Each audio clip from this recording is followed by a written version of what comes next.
अस्सलामुअलैकुम my social media family. उम्मीद करती हूँ कि आप सब लोग हिफ्ज़-ओ-मान से होंगे। जैसा कि अभी थोड़ी देर पहले ताज़ा तरीन वीडियोस आपने सोशल मीडिया पर वायरल होते सर्कुलेट होते देखे होंगे, जहां पर मारूफ पाकिस्तान के यूट्यूबर हैं जी रजब बट, उनके ऊपर वुकला ने अदालत के अहाते में तशद्दुद किया है, उनके कपड़े फाड़ दिए, उनका जबड़ा तोड़ दिया, उनका खून निकल रहा था। और उसके बाद रजब बट ने अपने बहुत सारे वीडियोस पोस्ट किए जहां पर उनके ऊपर जिस्मानी तशद्दुद जो है वो हुआ था और जगह जगह से उनका खून रिस रहा था। अब बहुत सारे लोग जो है वो कंफ्यूज हैं कि अदालतों के अंदर तो लोग जाते हैं इंसाफ लेने के लिए, तो ऐसा क्या हुआ कि वुकला ने उल्टा रजब बट की पिटाई कर दी। आखिर रजब बट का तनाजा क्या हुआ था, झगड़ा क्यों हुआ था जबकि वो अपने शहर में भी नहीं थे।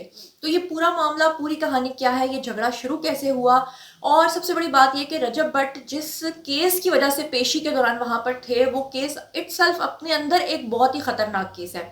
अभी तक रजब बट के ऊपर कितने केसेस हैं जिसकी वजह से वो मुल्क से भाग भी गए थे, बैरून मुल्क फरार होने के बाद भी रजब बट को वापस आना पड़ा था। और वापस क्यों आना पड़ा था और वो जो केसेस हैं उनकी क्या तफसीलात हैं, और पहले इस झगड़े की क्या तफसीलात हैं, ये सब कुछ जो है वो आज के वीडियो का हिस्सा होगा। सबसे पहले मैं आपको ये बताऊं कि ये वीडियोस जो हैं ये आज 29 दिसंबर 2025 को उस वक्त मंजर आम पर आए जब सोशल मीडिया पर हर शख्स ने देखा कि रजब बट की पिटाई हो रही है और लोगों ने बहुत ज्यादा सिंपैथी जो है टुवर्ड्स रजब बट दिखाई।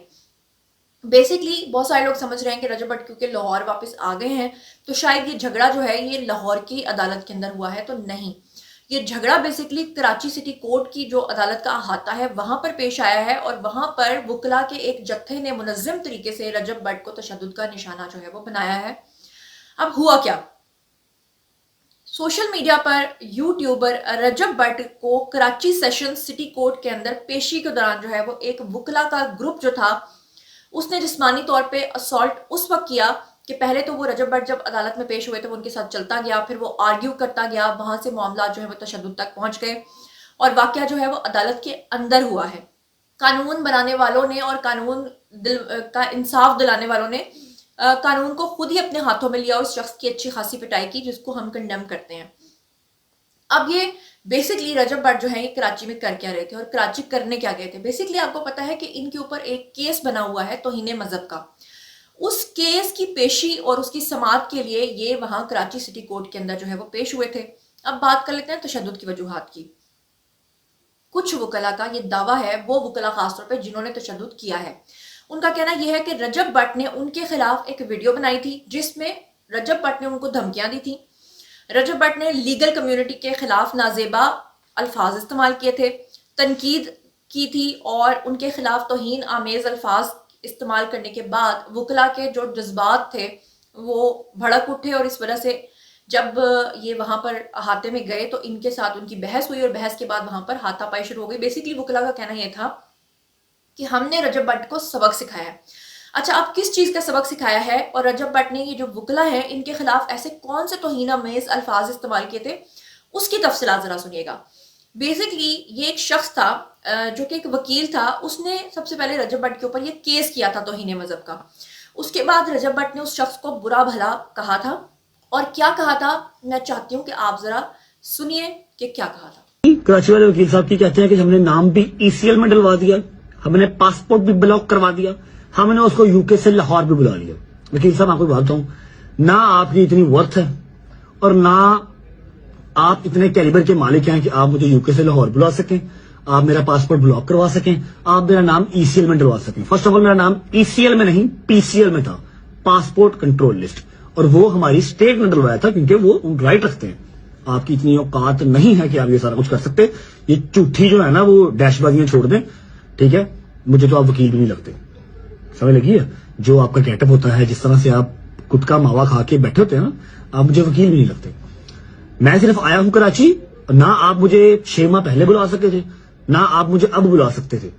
मैं आया हूं कराची, आया हूं वो सिर्फ अपनी जो रिस्पेक्टेड और ऑनरेबल जज साहब और कोर्ट रूम है उसके लिए आया हूं, और मुझे अपने केसेस सारे खत्म करने हैं इसलिए पेश हुआ, और यूके से भी वापस मैं इसीलिए आया हूं।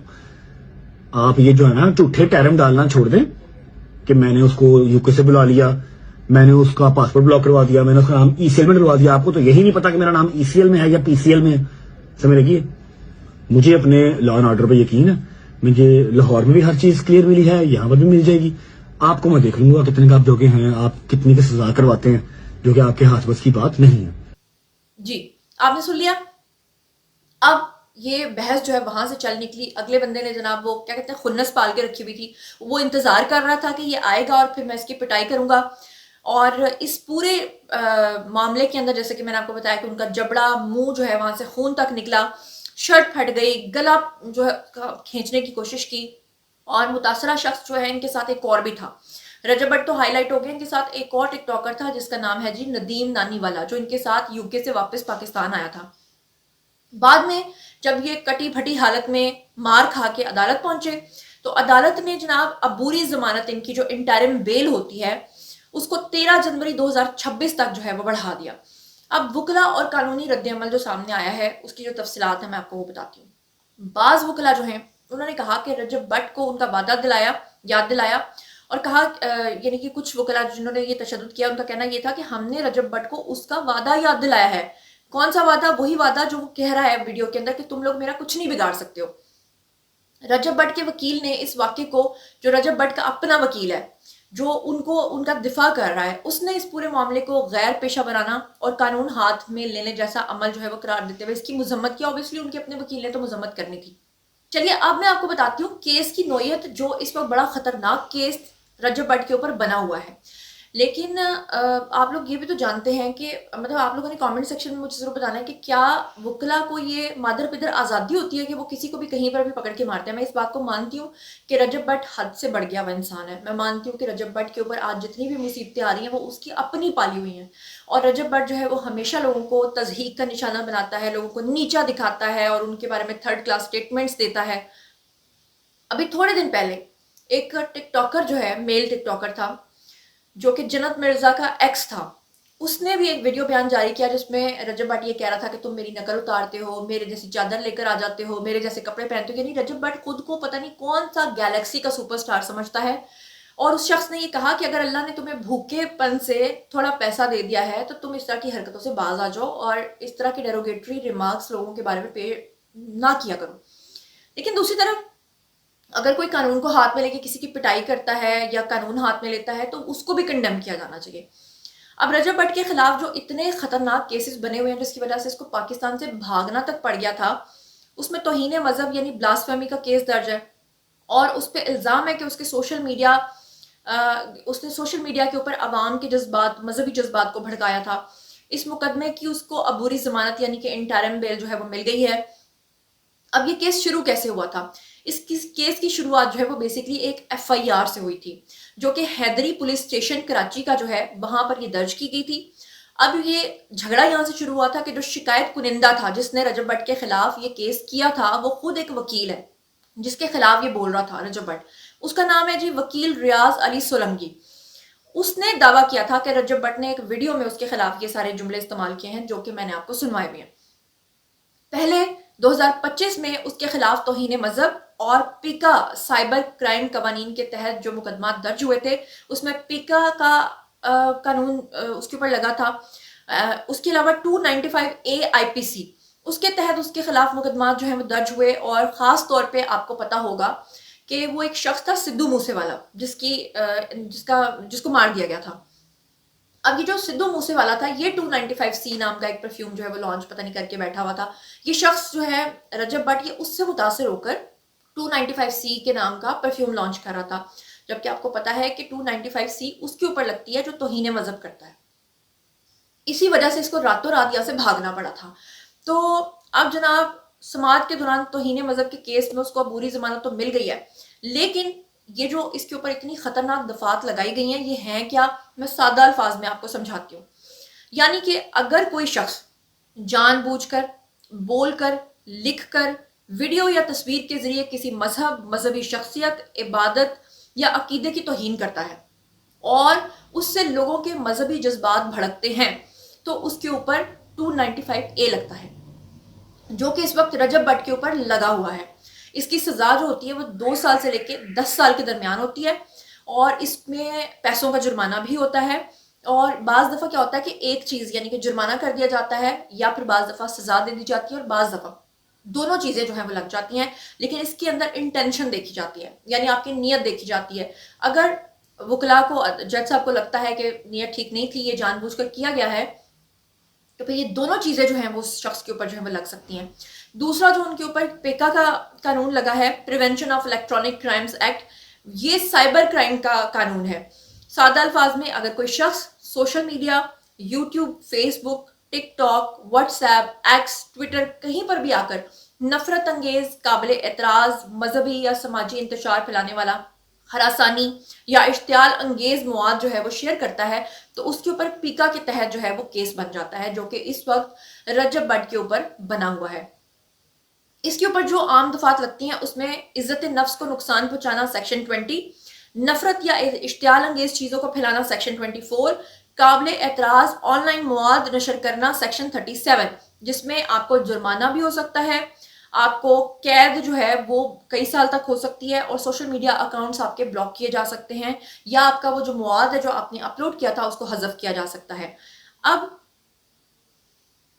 अब रजब भट्ट के ऊपर बेसिकली ये दोनों चीजें जो हैं वो लगी हुई हैं। रजब भट्ट को पहले ही इन केसेस की वजह से उनकी जिंदगी को काफी खतरा है, क्योंकि पाकिस्तान के अंदर खुदा ना खास्ता किसी शख्स के ऊपर अगर तौहीन मजहब का केस बना हो तो सोचें कि उसका मामला कहां से कहां जा सकता है। लोग तो वैसे ही कवानीन को हाथ में लिए मतलब खुद लेके फिरते हैं कि जनाब हम खुद इसका फैसला करेंगे। लोग कानून के ऊपर उस तरह यकीन नहीं करते। ऐसे में कानून नाफिज करने वाले जो लोग हैं या कानून के ऊपर अमल करने वाले लोग हैं वो इस तरह की हरकतों सकनात करें तो आप सोच सकते हैं मामला कहां तक जा सकता है। अब बेसिकली ये वाकया कराची में पेश आया है, तो वहाँ के जो इन्फ्लुएंशियल पर्सनैलिटीज हैं या जितने भी वहाँ पे सोशल मीडिया स्टार्स हैं या जितने भी टिकटॉकर या एक्टर्स हैं वो इसके ऊपर अपना रद्दमल दे रहे हैं। लेकिन पहले मैं आपके सामने रद्दमल का जिक्र करूंगी जो कि रजब भट्ट के अपने घर वालों का है। सबसे पहले रजब की जो बहन है गजल, उनका जनाब सोशल मीडिया पर रद्दमल आया है, जिसमें उन्होंने कहा है कि अगर पाकिस्तान के अंदर एक मशहूर शख्स की ये हालत हो रही है और उसकी दुर्गत बनाई जा रही है तो आम बंदे का तो वैसे ही खुदा हाफिज है।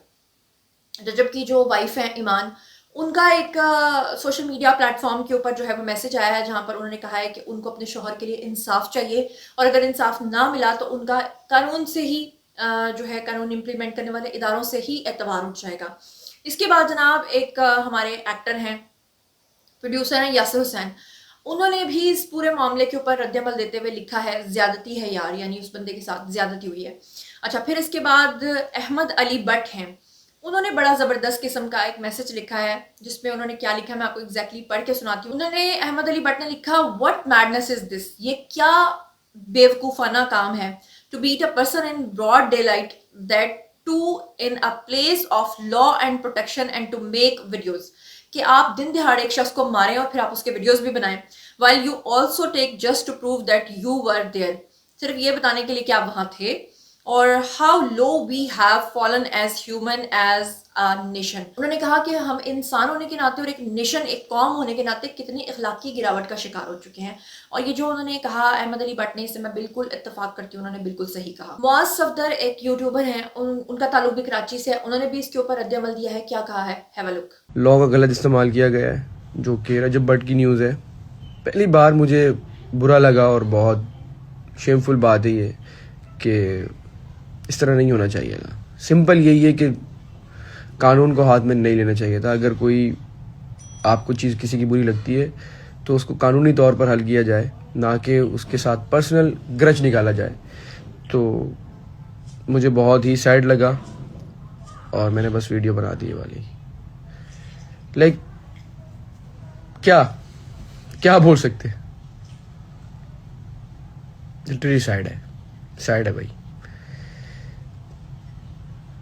This time I support Rajab Butt, thank you. बहरहाल इस पूरे मामले के अंदर नदीम नानीवाला जो उनका एक साथी है जो यूके में भी रजब भट्ट के साथ था, पाकिस्तान में भी उनके साथ है, उसने भी अपना रद्दमल दिया है जिसमें उसका कहना यह है कि उसकी पिटाई इसलिए हुई क्योंकि उसने रजब भट्ट को बचाने की कोशिश की थी और वहां पर धक्कम पेल की वजह से और मुक्का धक्कम पेल और ये सब चीज़ें जो है उनको भी पड़ा।